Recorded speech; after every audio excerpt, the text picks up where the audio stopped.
What's up, everybody? OMB.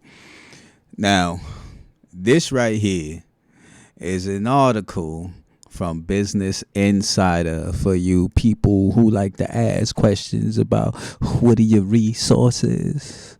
And it's made by Madison Hoff, Hoff, for the chump who like to ask that question all the time. Go to Microsoft News. Microsoft ain't fugazi like dang on Google. Google will put anything up there. Microsoft is not going to do that, okay?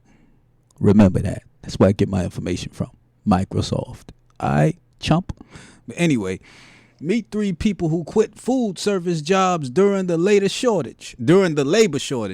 Every day that I went to work, there was this significant dread. And you know what? I'm going to tell you the truth. I don't even work for a food service place, but I can totally agree with everything these people are saying here, because you got some stupid people in this. As a matter of fact, most people in this world are just dumb.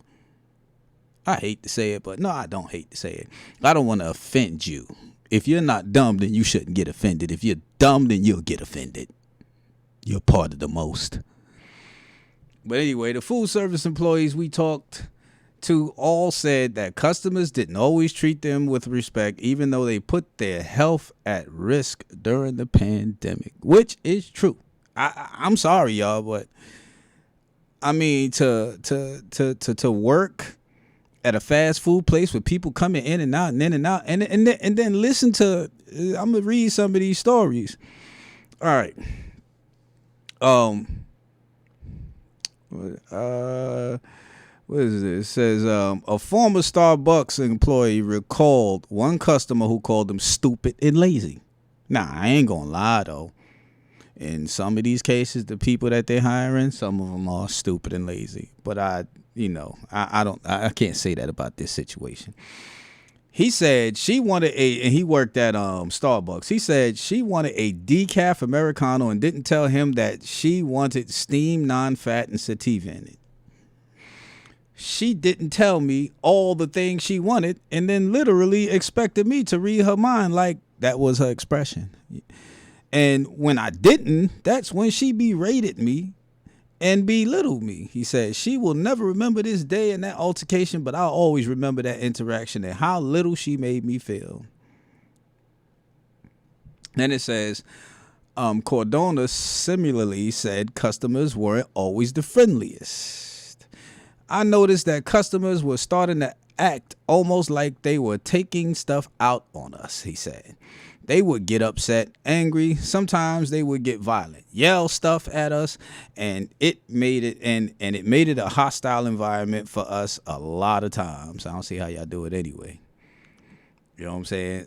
David Goldberg, who was an executive chef and general manager of 169 Bar in New York. Now, I got to say something about that. I ain't say New York City. They just said New York. I'm guessing New York City.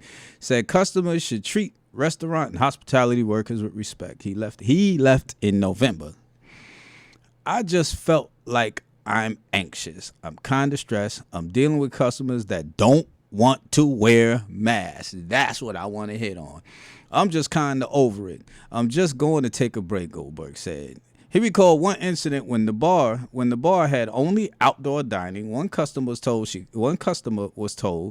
she couldn't come in to use the bathroom without a mask, but came in anyway.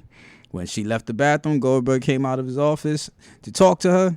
I said, listen, you cannot come back in. You got to leave. You're in danger of other patrons. You're in danger of the staff. You got to leave, he said. What does she do? Typical bullshit. She calls her boyfriend, husband, and he comes down. Boyfriend, husband, I guess. Threatening me with the fight. This is what people in the restaurant industry are dealing with. Now, let me tell you something, Mr. New York. I expect that in New York. I expect attitudes in New York all day. Who smiles in New York? And y'all definitely ain't smiling now. Ida and all of that. And, man, look here. Y'all ain't doing no smiling out there, B. Ain't nobody happy. You know what I'm saying? The hell, they wasn't happy before all this stuff went on. New York was always a mean place. The only time you get a little smiles is when somebody crack a little silly ass joke at your job or something, maybe something, and it's gonna be something that's out the way. You know what I'm saying? And you're gonna be like, as a New Yorker, you're used to it, so you say something back out the way, but not out the way as an offensive, like super offensive. But they probably gonna talk like how I walk or whatever. Say, look at them feet and this, that, and, something like that. Just mess with you. You know what I'm saying? But as far as these people, you know how many people I see without masks, and I keep talking about this, man. I keep talking about it because look, if you're not gonna get the vaccination, the least you could do is put a goddamn mask on and wash your hands. That's it. You can save a lot of people a lot of headache. They ain't asking you to go out there and get a needle. They said put on a mask. And hopefully when you leave that bathroom, you wash your hands. And here's another pointer. Always take that tissue that you dry your hands with. Open up that door. Touch that doorknob with that tissue. Open that door, and if they ain't got a goddamn garbage can where you can either outside the front of that door or somewhere where you can just toss it right and throw it on the damn floor and make them put one there, because I'm sorry, there should always be a garbage can by the door or in front of the entrance, so when you come out, you can take that more than likely contaminated napkin and throw it in the garbage without contaminating anything else or anybody else, because there's a ton of people who don't wash their hands, and my uncle was a witness to that. You know what I'm saying? We went to I forget where it was. It was a minute ago, some years ago. And I said, yo, man, I don't like coming into these buffets, man, because these folks don't wash their hands. So me and him go in the bathroom and wash our hands.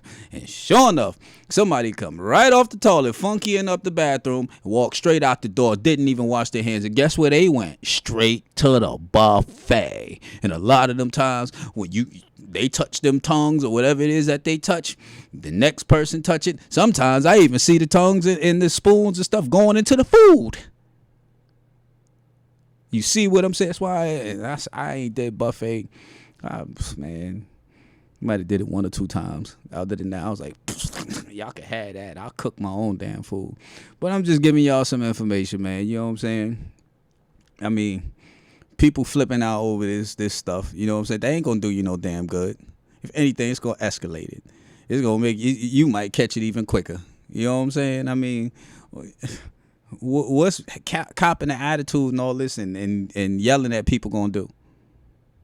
You got these desperate ass people out here taking stuff that ain't even made for it. Man, that's stupid, man. You people need.